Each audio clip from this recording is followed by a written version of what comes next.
क्या रामचरितमानस पर बिहार के शिक्षा मंत्री का बयान महागठबंधन में महाभारत की वजह बनेगा? 4 दिन पहले बिहार के शिक्षा मंत्री चंद्रशेखर ने जिस तरह से रामचरितमानस को नफरती ग्रंथ बताया, उसके बाद वो बीजेपी और हिंदू संगठनों के निशाने पर तो आए ही हैं।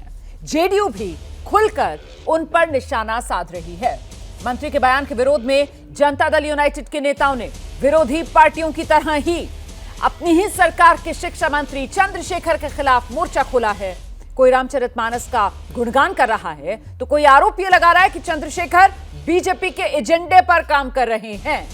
जेडीयू के विधायक संजीव कुमार ने तो यहां तक कह दिया कि अगर रामचरितमानस में शिक्षा मंत्री की आस्था नहीं है तो वो दूसरा धर्म इस्लाम कबूल कर सकते हैं।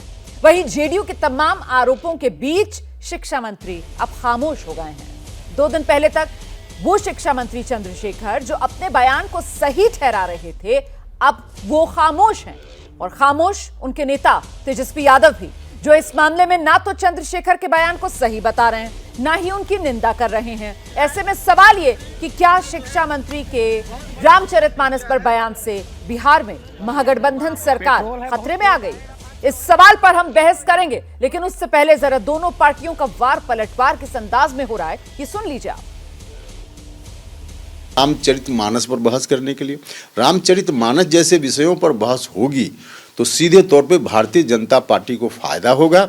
और भारतीय जनता पार्टी के मैदान में उनकी पिच पर जाकर यदि हम लोग खेलना शुरू करेंगे तो इसका क्या अर्थ है? इसका सीधा अर्थ है कि भारतीय जनता पार्टी को फायदा पहुंचाना। जनता में मैसेज जाए कि कार्रवाई हुई और उस दृष्टि से उसको ध्यान में रखते हुए अविलंब कार्रवाई होनी चाहिए। ये तो सबको पता है कि आरजेडी और हमारे नेता कभी बीजेपी के साथ नहीं रहे हैं, लेकिन जो हमारे आदरणीय उपेंद्र कुशवाहा जी ये बात कह रहे हैं तो उनको सामने आईना रख लेना चाहिए। हम ज़्यादा इस पर कुछ नहीं कहेंगे। हमने कह दिया मुंह में राम बगल में छुरी, इससे हमारी सब दिन रही है दूरी। मुझे लगता है कि इनकी मानसिक स्थिति थोड़ी खराब हो चुकी है, तो बेहतर होगा कि आप अन्य धर्म में चले जाएं, हिंदू धर्म त्याग दें, आप इस्लाम का पालन करने लगे। शिक्षा मंत्री जी का समर्थन करते हैं और उसमें जो कचरा है, रामचरितमानस में जो कचरा है, कचरा के लिए उन्होंने कहे हैं और उन्होंने स्ट्रगल किए कि हम माफी नहीं मांगेंगे और हम लोग भी उनके सहमति हैं, उनके साथ खड़े हैं। इसी पर चर्चा के लिए मैं आपका परिचय कराती हूँ। खास मेहमान जो इस वक्त हमारे साथ मौजूद हैं, बीजेपी के प्रवक्ता गुरु प्रकाश पासवान, चित्ररंजन गगन प्रवक्ता हैं राष्ट्रीय जनता दल के, उदित राज कांग्रेस के नेता हमारे साथ इस वक्त जुड़ रहे हैं इस चर्चा में। साथ ही आप देख सकते हैं जेडीयू के राष्ट्रीय सचिव राजीव रंजन जी और राजनीतिक विश्लेषक शिवम त्यागी स्टूडियो में मेरे साथ मौजूद है। बहुत स्वागत आप सभी का। राजीव रंजन जी के पास सबसे पहले चलेंगे और जानेंगे राजीव रंजन जी से कि आखिर ऐसी क्या मजबूरी राजीव रंजन जी कि रामचरितमानस का अपमान करने वाला शख्स अभी भी आपकी सरकार में शिक्षा मंत्री के पद पर बना हुआ है? क्यों?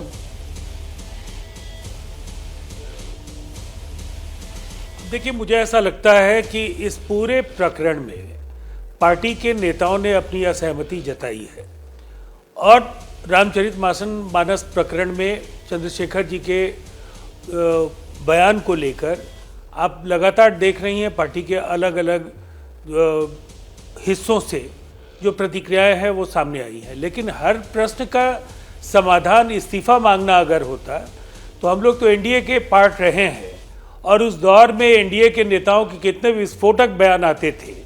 अभी मैं उनको दोहरा करके आपका बहुमूल्य वक्त जाया नहीं करूंगा, लेकिन एक बड़ी श्रृंखला है जिन्होंने बार बार कहीं ना कहीं बिहार में कानून व्यवस्था के लिए सवाल खड़े किए, लगातार सामाजिक ताना बाना को तोड़ने की कोशिश की। लेकिन गठबंधन में होता यह है कि अगर गठबंधन में किसी व्यक्ति का कोई बयान आए तो गठबंधन में उस दल की अगुवाई करने वाले नेता के समक्ष ये बातें होती है और उन्हें तय करना होता है कि उनके बारे में उन्हें क्या करना है। जनता दल यूनाइटेड ने अपनी प्रतिक्रिया से चित्ररंजन गगन जी का रुख करती हूँ और जानते हैं चित्ररंजन गगन जी से कि तेजस्वी यादव फैसला नहीं कर पा रहे हैं क्या? नहीं, रोमाना जी, क्या गलत दिशा देने का प्रयास हो रहा है। जो मामला है चंद्रशेखर जी ने जो कहा, तो इससे भी तो इन्होंने तो कुछ पंक्तियां पर सवाल उठाया था जो राम जी पर जो कि कण-कण में बसे हुए हैं, जो राम, उस राम के सवाल पर भाजपा के वरिष्ठ नेताओं ने, नरेश अग्रवाल ने उनके जो उत्तर प्रदेश में उप मुख्यमंत्री थे दिनेश शर्मा जी, इन लोगों ने, अभी उनके यहाँ संजय निषाद जी मंत्री बने हुए हैं, इन लोगों ने जैसे जैसे सवाल उठाए थे राम जी पर, क्या इन लोगों से इस्तीफा मांगा गया? क्या भाजपा उन लोगों को पार्टी से निकालने का काम की? तो यह गलत दिशा देने का काम कर रही है और इसको जो है सो एक राजनीतिक एजेंडा के रूप में जो उसका चाल चरित्र और चेहरा रहा है, धर्म के नाम पर राजनीति करना, राम के नाम पर पॉलिटिकल मार्केटिंग करना, वही भाजपा कर रही है। तो मैं गुरु प्रकाश पासवान जी का रुख करती हूँ। गुरु प्रकाश पासवान जी, हम तो ये समझकर चर्चा लेकर आए थे कि साहब ये महागठबंधन में महाभारत इस मुद्दे पर छिड़ने वाली है, लेकिन यहाँ तो चाहे जेडीयू हो या फिर आरजेडी, ये दोनों ही बीजेपी को कटघरे में खड़ा कर रहे हैं सर। तो ये जो बयान है शिक्षा मंत्री का, चंद्रशेखर का, क्या उसका फायदा राजनीतिक तौर पर बीजेपी उठाने की कोशिश में है? ये आरोप उपेंद्र कुशवाहा ने भी लगा दिया है बीजेपी पर। नहीं, देखिए रोमाना जी, मैं आपसे आग्रह करूंगा कि महाभारत मत बोलिए। पता चला कि आरजेडी के लोग महाभारत के विरोध में कुछ बोल दें। इनको तो मजा आता है 80 करोड़ से अधिक हिंदुओं को उनकी भावनाओं को ठेस पहुंचाने में। और क्या कह रहे थे चंद्रशेखर जी? इनको कुछ मालूम ही नहीं है। सारण में 100 से अधिक लोगों की मृत्यु हो जाए, इनको कुछ मालूम नहीं है। बक्सर में 6 महीनों से किसान आंदोलन कर रहे हैं, इनको कुछ मालूम ही नहीं है। रामचरितमानस पे ऐसा उल्टा सीधा बयान दे रहे हैं, इनको कुछ मालूम ही नहीं है। ये महागठबंधन नहीं, महाठगबंधन है। बिहार के युवाओं, बिहार के किसानों और हिंदुओं की भावनाओं को ठेस पहुंचाने वाला महाठगबंधन है। बहुत दिनों तक इनकी गाड़ी नहीं चलने वाली है। और तमाम बातें शुरुआत से लेकर के अंत तक आप देखिए ना, रामायण लिखा किसने था?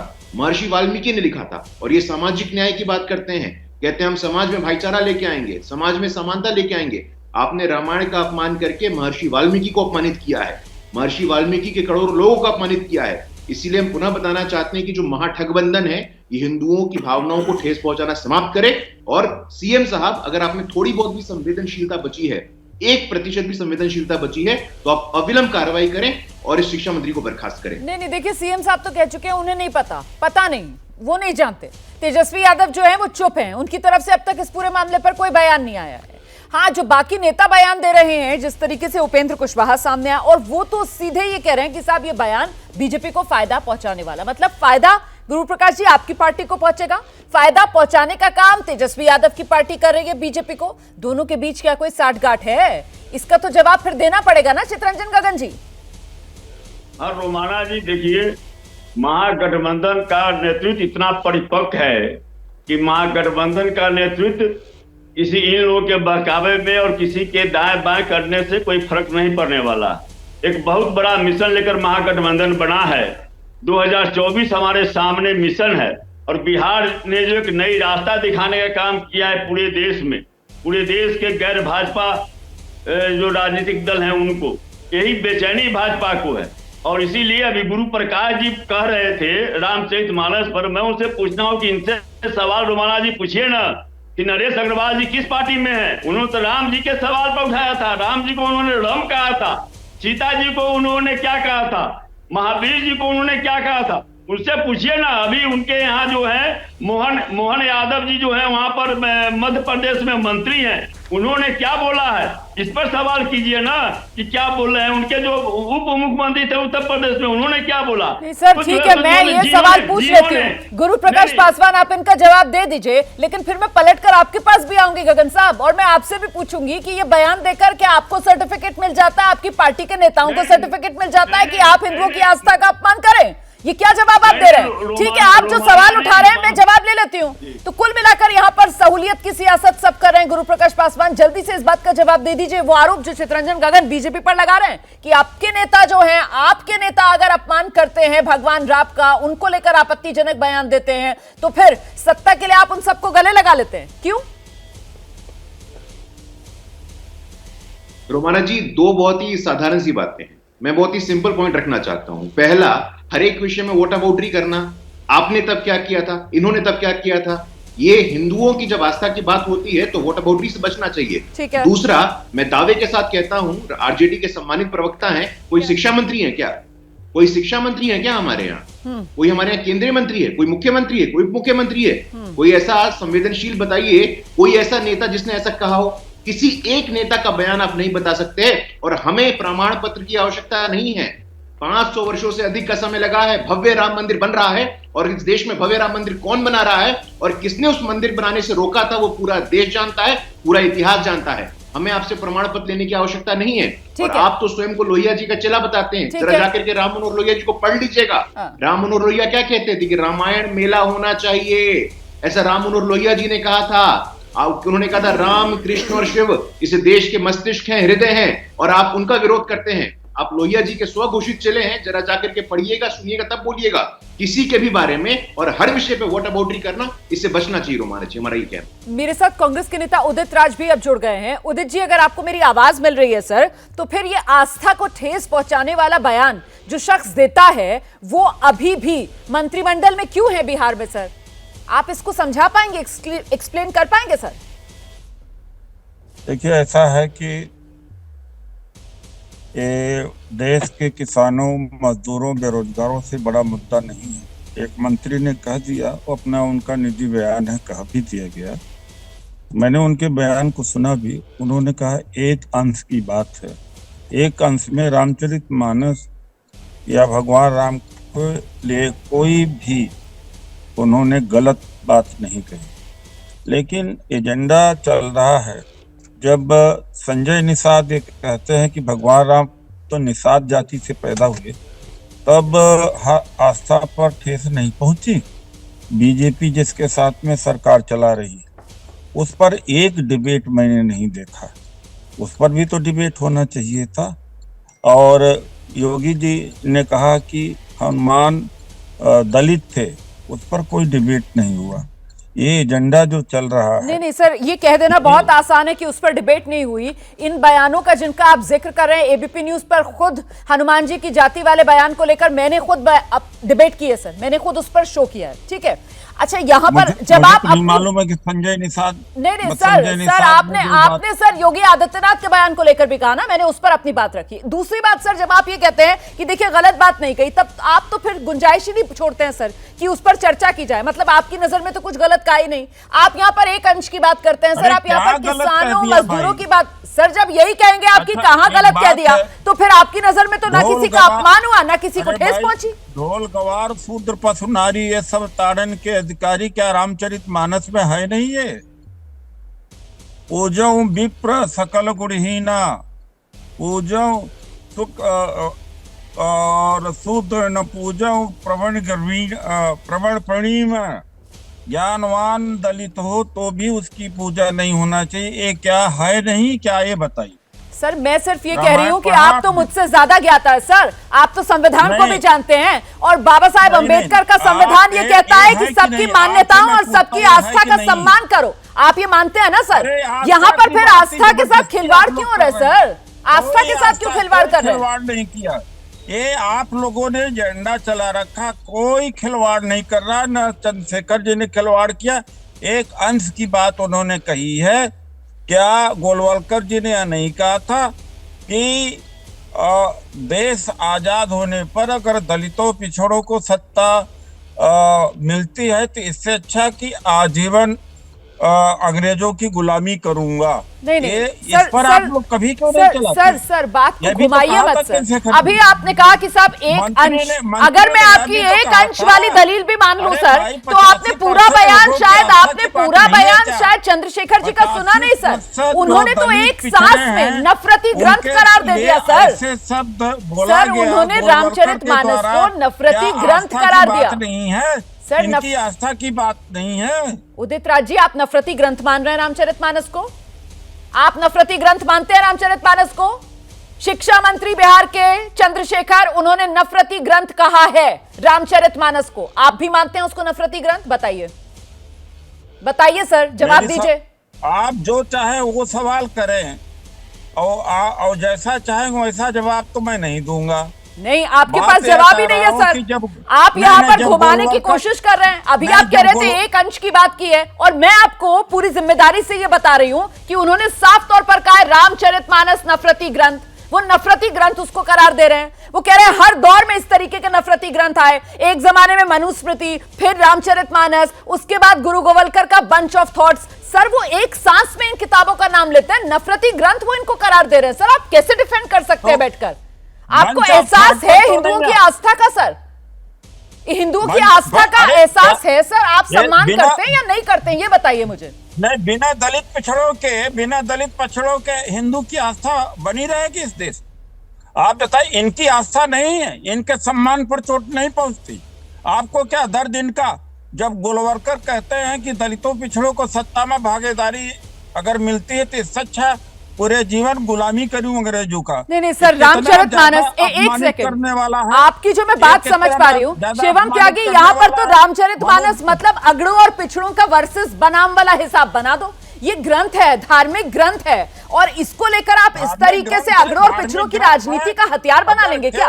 ये जाति सबसे पहले तो मैं एक चीज कहना चाहूंगा रोमाना जी, दिस इज एब्सोल्यूट अनएक्सेप्टेबल जो अभी उदित राज जी ने कहा, लेकिन ये यहां पर बैठकर टीवी पर इस तरह की बातें कर सकते हैं क्योंकि वो हिंदू धर्म के बारे में बात कर रहे हैं। इनकी इतनी हैसियत नहीं है कि सम्मान के साथ किसी और धर्म के बारे में ऐसे कोट कर दे। नुपुर शर्मा ने जब इसी तरीके से कोट किया था, यही रोज चिल्ला चिल्ला कर बोलते थे कि उसको जेल में डालो, उसको यहां फेंक दो, वहां फेंक दो। कोट कर देंगे क्या आप उसको? यहां पर आपकी हैसियत नहीं, आपको पता है आपकी गर्दन काट दी जाएगी, लेकिन आप यहां पर इसे कोट कर सकते हैं क्योंकि ये मसला हिंदुओं का है। अब दूसरी बात पर आता हूं, आस्था जो है, ये आस्था, सुनिए, ये धर्म जो है आस्था का विषय है, तर्क का विषय नहीं है। तो कृपया करके आप इस बारे में ना ही ज्ञान दें और ना ही ज्यादा बोले तो बेहतर है। जिस पर्टिकुलर बीच में मत चिल्लाइए ना, उम्र का थोड़ा लिहाज रखिए ना। दूसरी बात ये है कि इन्होंने जिस पर्टिकुलर चौपाई की बात की, उनके लिए भी आपको कुछ वीडियोस भेज दूंगा, समझाने में आपको थोड़ा समय लगेगा, लेकिन आपने सुनना नहीं है। पर ये इस देश की मेजर प्रॉब्लम है, जिस देश में एक चीफ मिनिस्टर मर्यादा पुरुषोत्तम भगवान श्री राम के लिए no repentance, no sorrow, no grief, no regret कह के कुर्सी छोड़ देता है। यहां पर कुर्सी बने रहने के लिए पार्टी में आपस में महागठबंधन आपस में ही धोखाधड़ी कर रहे हैं, एक दूसरे के खिलाफ जबरदस्ती का दिखाने वाला प्रोटेस्ट। अगर इतना ही आपको दर्द हुआ है जेडीयू वालों, तो अपने चीफ मिनिस्टर से कहिए कि गठबंधन जैसे सब आप भारतीय जनता पार्टी के नेता हैं, करने की आवश्यकता नहीं है, समर्थक हैं, ये सड़क पे ड्रामा मत दिखाइए, विश्लेषक होकर के आप किसी गठबंधन बुलाइए और बर्खास्त गठबंधन बोल रहे हैं, लेकिन आप नहीं करेंगे। ये कंप्लीटली अनएक्सेप्टेबल है। और इस तरह के शब्दों का प्रयोग करने के बजाय आप भारतीय जनता पार्टी की सदस्यता ले लीजिए। अरे मैं ले लूंगा, वो कोई बात नहीं है, ठीक है, लेकिन मुझे बस इतना बता दीजिए, आपके पास राम की सदस्यता है क्या? ले लीजिए। जेडीयू के पास राम जी की सदस्यता या उन पर विश्वास है कि नहीं है? ठीक है, अब जवाब दे लेते हैं, अब जवाब दे लेते हैं शिवम, अब जवाब देते हैं राजीव जी से। राजीव जी आइए, जवाब का परिचय दीजिए। ठीक है राजीव जी आइए, जवाब दीजिए।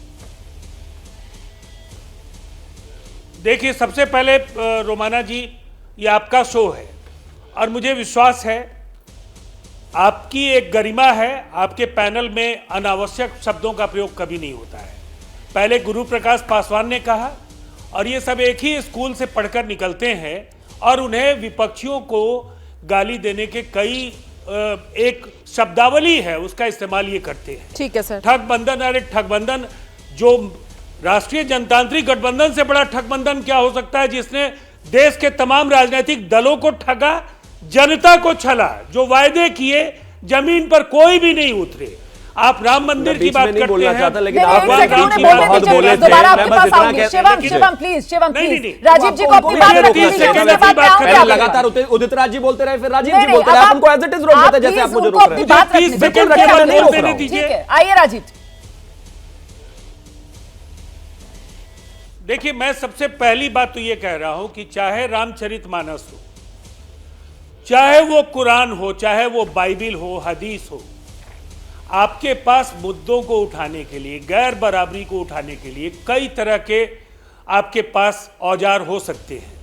धार्मिक ग्रंथों को राजनेताओं को या किसी भी व्यक्ति को बख्शना चाहिए, लेकिन ये केवल आप राष्ट्रीय जनता दल या महागठबंधन से अपेक्षा क्यों करते हैं? ठीक है। भारतीय जनता पार्टी की एक प्रवक्ता को जिस तरह से पैगंबर के बारे में अनाप शनाप कहने के आरोप में अंतर्राष्ट्रीय स्तर पर कई तरह की प्रताड़ना का शिकार होना पड़ा, उस पार्टी से नसीहत लेने की स्थिति में हम लोग नहीं हैं। और मैं कहना चाहता हूं गुरु प्रकाश जी को भी, अभी उम्र कम है, ऐसे शब्दों का प्रयोग न करें जिससे भविष्य की राजनीति में, आपके पिताजी खुद राष्ट्रीय जनता दल के नेता रहे हैं, ठीक है सर, लेकिन और आप मुझे यहाँ लगता पर है नसीहत कह रहे हैं कि हम गठबंधन लेने जैसे की शब्द स्थिति में नहीं है, मर्यादा लेकिन के समझना तो प्रतिकूल- आपको भी इस बात को होगा ना सर कि यहाँ पर जिस शख्स ने इस तरीके का बयान दिया है जो करोड़ों लोगों की आस्था का अपमान कहीं ना कहीं कर रहा है, वो शख्स संवैधानिक पद पर है सर, वो सरकार में मंत्री है, वो कोई पार्टी का आम प्रवक्ता नहीं है सर। इस बात का भी आपको लिहाज रखना होगा। मेरे साथ इस वक्त खास मेहमान मौजूद है, मैं आप लोगों के पास आऊंगी। हमारे साथ देखिए बिहार के पूर्व उप मुख्यमंत्री, बीजेपी के सांसद, वरिष्ठ नेता सुशील मोदी जी इस वक्त जुड़ गए। सुशील मोदी सर, बहुत स्वागत आपका एबीपी न्यूज में।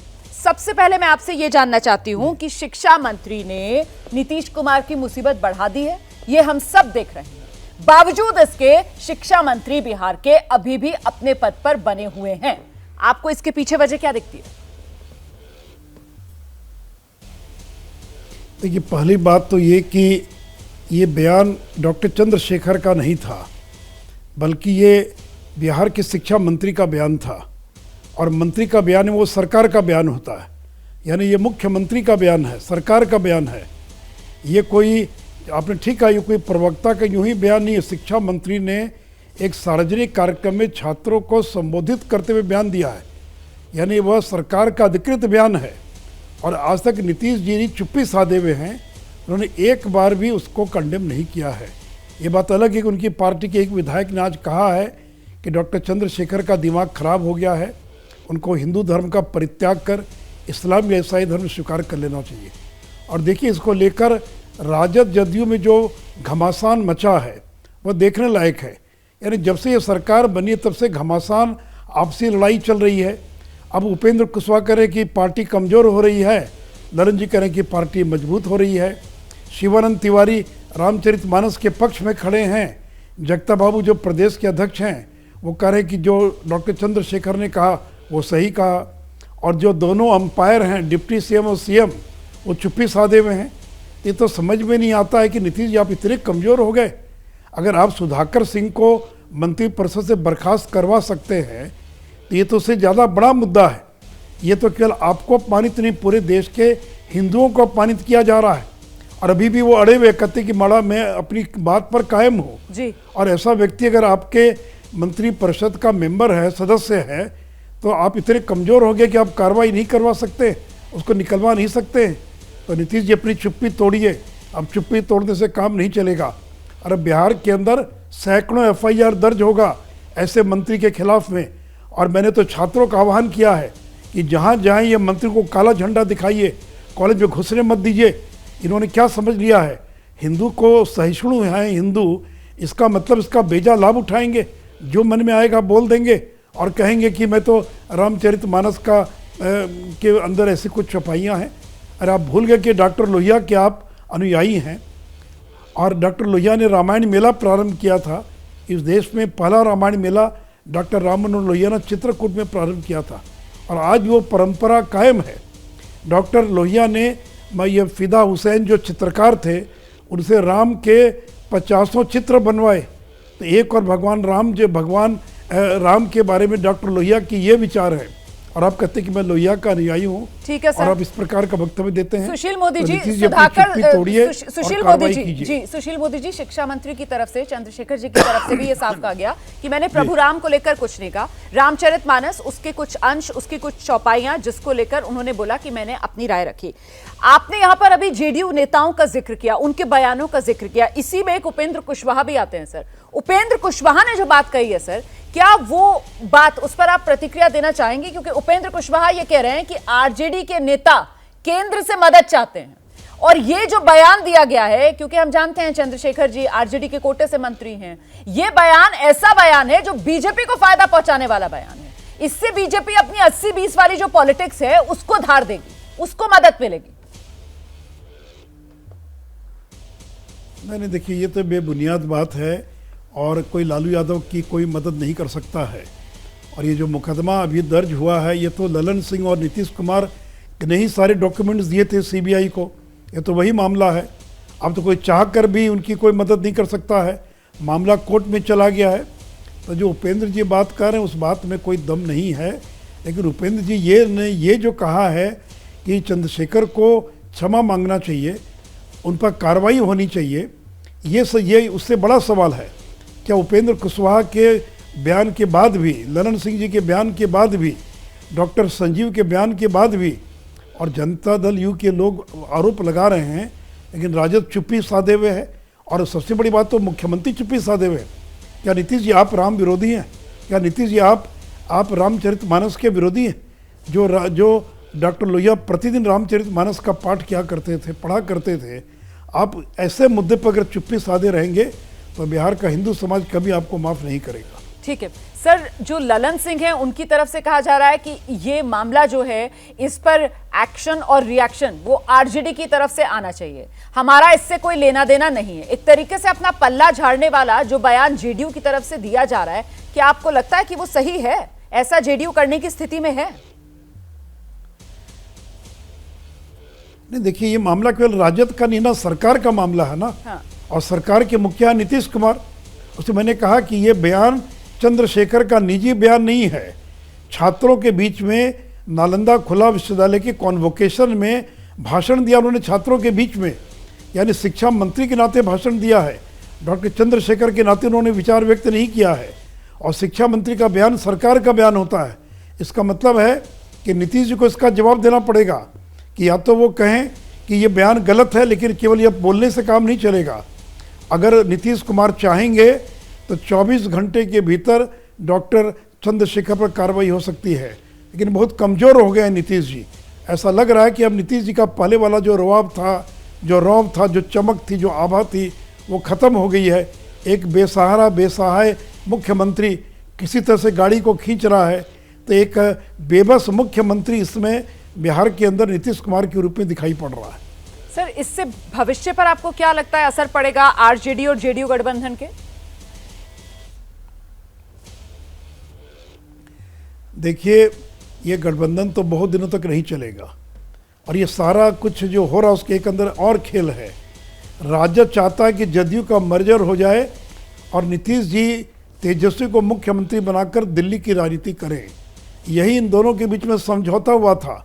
अब नीतीश जी फिर एक बार पलट गए हैं, और इसलिए सुधाकर के माध्यम से गालियां दी जा रही हैं। आज तक कभी नीतीश कुमार को शिखंडी हम लोगों ने नहीं कहा, बेशर्म हम लोगों ने नहीं कहा, पलटू राम हम लोगों ने नहीं कहा। हम लोगों ने शिष्ट और सभ्य शब्दों का इस्तेमाल किया। और सुधाकर सिंह के बयान के बाद आज 10 दिन हो गया, उनको शोकॉज नोटिस नहीं दी गई। करें कि लालू यादव का इंतजार कर रहे हैं, और इसमें लालू यादव क्या करेंगे? तेजस्वी यादव अधिकृत हैं, पार्टी के सर्वोच्च नेता हैं आज के समय में। जगता बाबू उनके पिताजी प्रदेश के अध्यक्ष हैं। तो अब आप सुधाकर सिंह पर कोई कार्रवाई नहीं कर सकते हैं, डॉक्टर चंद्रशेखर पर कार्रवाई नहीं कर सकते हैं। अगर यही रवैया रहा तो मुझे नहीं लगता कि गठबंधन बहुत दिनों तक चल पाएगा। सर, इस सबसे इतर एक सवाल ये भी कि जब ये बयान आया तो बीजेपी की तरफ से कहा गया कि शिक्षा मंत्री का ये बयान जो तुष्टीकरण की नीति है उसी को आगे बढ़ाने वाला बयान है। लेकिन एक नजरिया ये भी सामने निकल कर आया कि दरअसल ये बयान भले ही शिक्षा मंत्री की तरफ से दिया गया हो जो आरजेडी के कोटे से आते हैं, लेकिन महागठबंधन की जो रणनीति है ये उसको आगे बढ़ाने वाला बयान है, क्योंकि कहीं ना कहीं पिछड़ों की गोलबंदी करने वाला बयान, जो हिंदू यूनिटी को लेकर बीजेपी चुनाव के अंदर वोटों के जरिए अपनी मजबूती बनाती है, उसी को तोड़ने वाला बयान। तो क्या आपको लगता है कि ये पिछड़ों की गोलबंदी के लिहाज से महागठबंधन को फायदा पहुंचाने वाला बयान हो सकता है? देखिए, इनकी रणनीति तो यही है। अच्छा। लेकिन ये भूल जाते हैं कि अब मंडल और कमंडल दोनों बीजेपी के साथ हैं। जगता बाबू का बयान आया 2 दिन पहले कि कमंडल के सामने मंडल नहीं झुकेगा।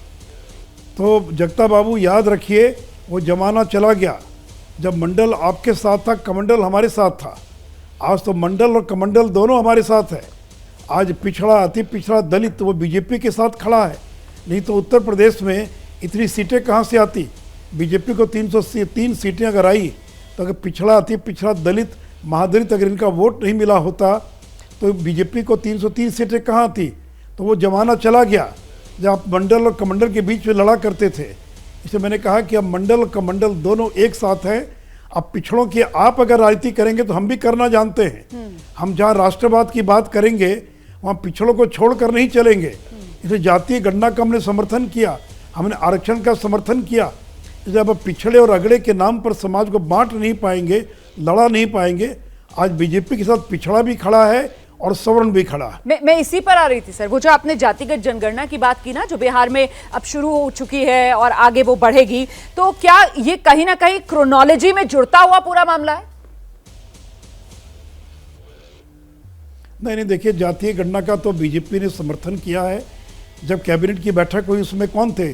तेजस्वी यादव और जगता बाबू नहीं थे। दो बीजेपी के डिप्टी सीएम थे, 12 मंत्री थे बीजेपी के जी, और सर्वसम्मति से निर्णय हुआ।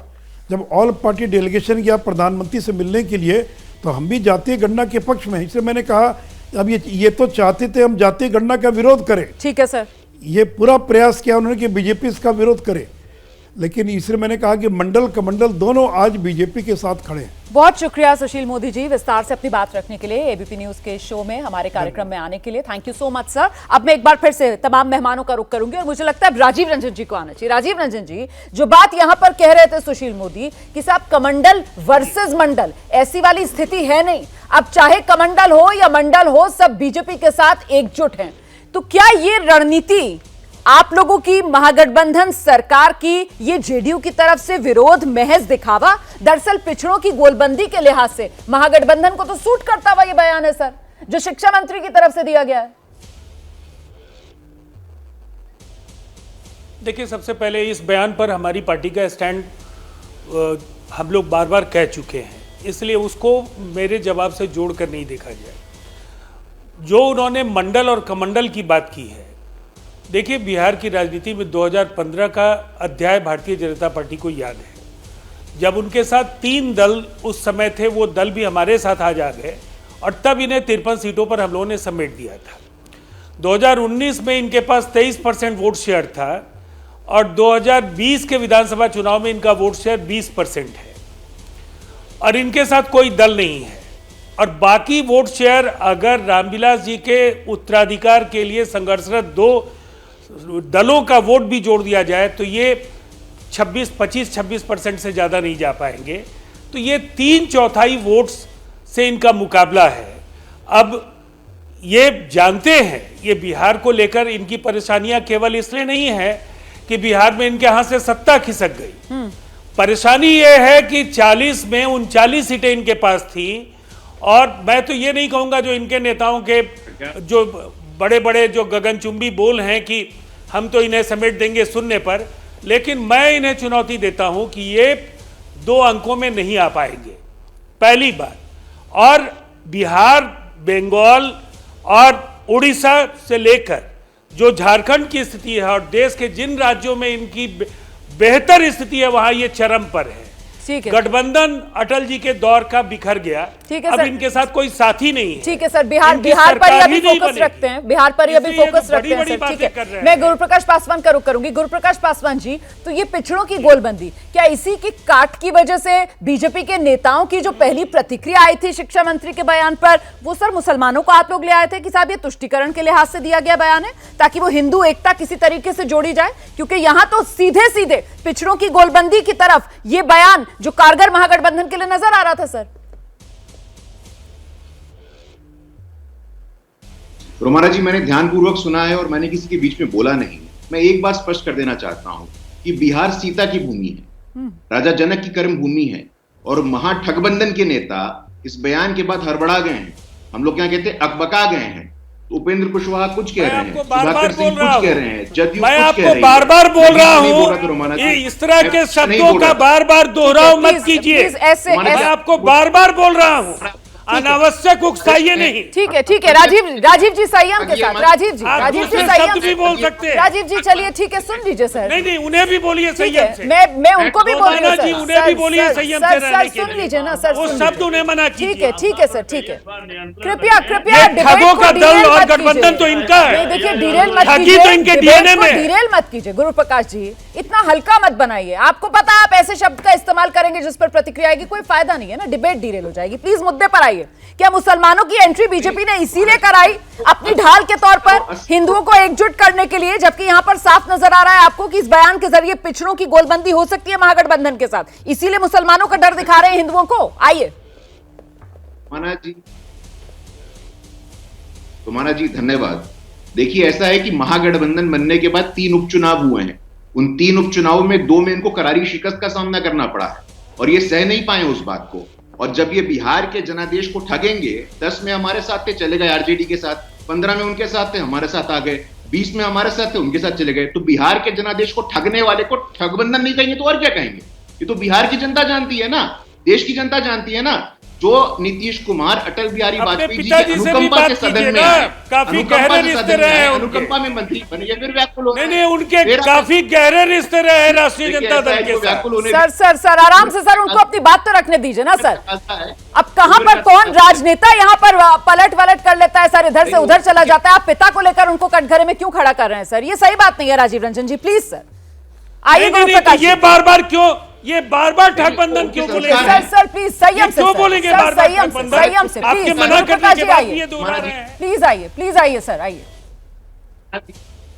कुमारा जी, वो जिनके साथ आजकल हैं वो राष्ट्रीय जनता दल के साथ है तो उनके संस्कार आ गए हैं, इनकी गलती नहीं है, पहले ठीक थे, ये जहां चले गए हैं उनके संस्कार अपने साथ ले आए हैं, तो बिल्कुल ऐसे व्याकुल हो रहे हैं। लेकिन हमें समझना चाहिए कि आज महागठबंधन के लोग व्याकुल हो गए हैं।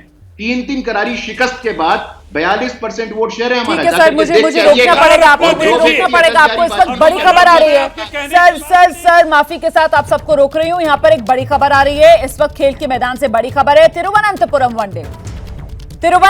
वनडे में विराट कोहली का बल्ला एक बार फिर से जोरदार अंदाज में बोला है। विराट कोहली ने सेंचुरी बनाई है। विराट कोहली का वनडे में 46वां शतक आज इस वक्त की बड़ी खबर। आपको बता दें विराट कोहली ने 106 गेंद में नाबाद 166 रन बनाए हैं और इसी के साथ श्रीलंका को 391 रन का लक्ष्य जो टीम इंडिया ने दिया है। आज जीते तो सीरीज पर क्लीन स्वीप के अंदाज में टीम इंडिया जीत दर्ज करेगी। तिरुवनंतपुरम वनडे श्रीलंका को 391 रन का लक्ष्य भारत की तरफ से दिया गया है। शुभमन गिल ने भी शतक लगाया। विराट कोहली का शतक, विराट कोहली ने वनडे का 46वां शतक जड़ा है आज। शानदार फॉर्म में, शानदार अंदाज में विराट कोहली एक के बाद एक शतक जो विराट के बल्ले से निकल रहे हैं। 166 रन की नाबाद पारी विराट कोहली का शानदार अंदाज मैदान पर, जरा उस पर नजर डालिए।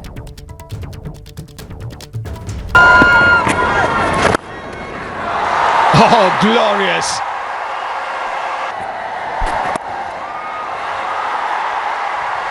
The 4 more, yes it is. Oh, outside edge last time off the bat of Shubman Gill.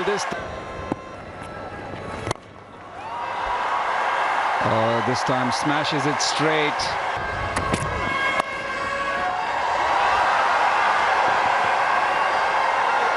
Oh dear. And the ball will run across. And he does.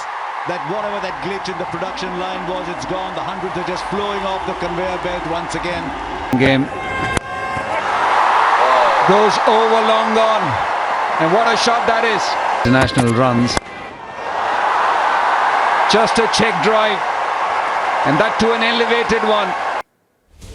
और इस वक्त खास मेहमान कपिल देव जी हमारे साथ मौजूद हैं। कपिल पाजी, बहुत स्वागत आपका एबीपी न्यूज में। क्या शानदार पारी विराट कोहली की आज सर। वनडे में 46वां शतक विराट कोहली का, और सचिन तेंदुलकर से जब हम कंपेयर करेंगे सर तो सचिन ने यही कीर्तिमान करीब 400 इनिंग्स में, और यहां पर विराट कोहली 250 इनिंग्स में सर वो कीर्तिमान बना रहे हैं। यहां पर ये तो सबसे बड़े प्लेयर बनते हुए नजर आ रहे हैं वनडे क्रिकेट के इतिहास के।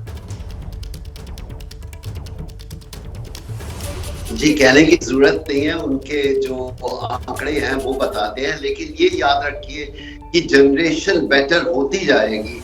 ये नई जनरेशन है और इनसे हम एक्सपेक्ट करते हैं शायद अगला जो बड़ा खिलाड़ी आएगा वो शायद 200 इनिंग्स में पूरे कर देंगे 50 शतक।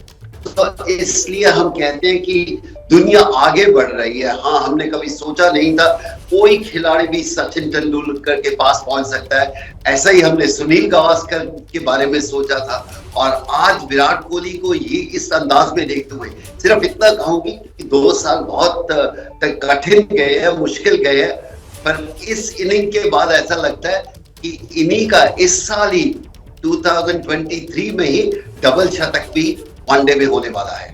बिल्कुल सर, वो कहते हैं ना कि हर दौर का अपना खुदा, तो मुझे लगता है फिलहाल क्रिकेट की दुनिया में ये वाकई में फिट हो रहा है कि हर दौर में क्रिकेट का अपना खुदा, और इस दौर में क्रिकेट का खुदा, गॉड ऑफ क्रिकेट, यकीनन वो विराट कोहली कपिल बाजी।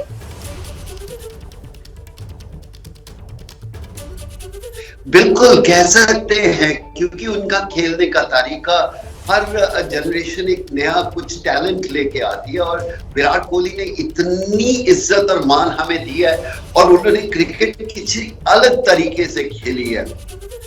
तो मैं ये कहूंगा कि अब ऐसा लगता है कि एक बेंचमार्क होता है हर प्लेयर को, उसको क्रॉस करके हम अब उम्मीद करेंगे कि अगला प्लेयर कैसा आएगा, क्या वो इससे भी बड़ा आ सकता है। हमें नहीं लगता था सचिन से बड़ा कोई आएगा, लेकिन देखते ही देखते इसने सचिन के सारे रिकॉर्ड तोड़ रहे हैं। सचिन को भी खुश होना चाहिए इसलिए, क्योंकि ऐसा प्लेयर जब कुछ करता है तो हम हमेशा सचिन की बात करते हैं।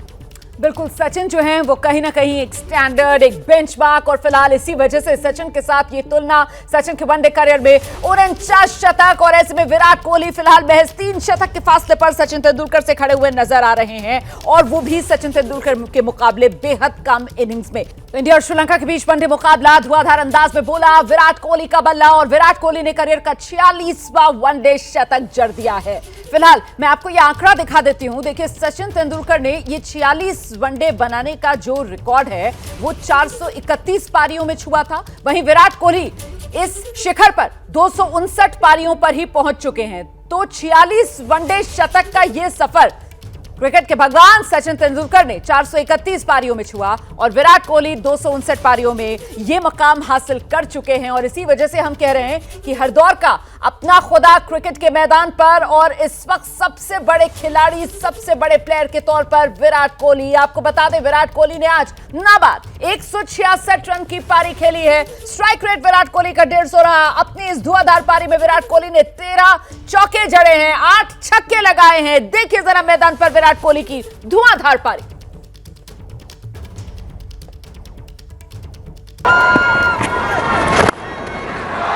Oh, glorious.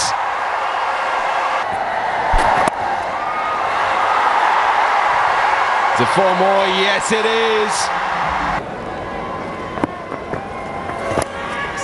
Oh, outside edge last time off the bat of Shubman Gill.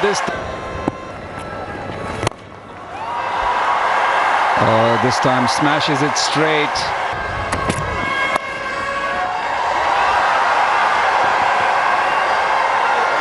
Oh dear. And the ball will run across. And he does. That whatever that glitch in the production line was, it's gone. The hundreds are just flowing off the conveyor belt once again. Game goes over, long gone. And what a shot that is. International runs. Just a check drive. And that to an elevated one.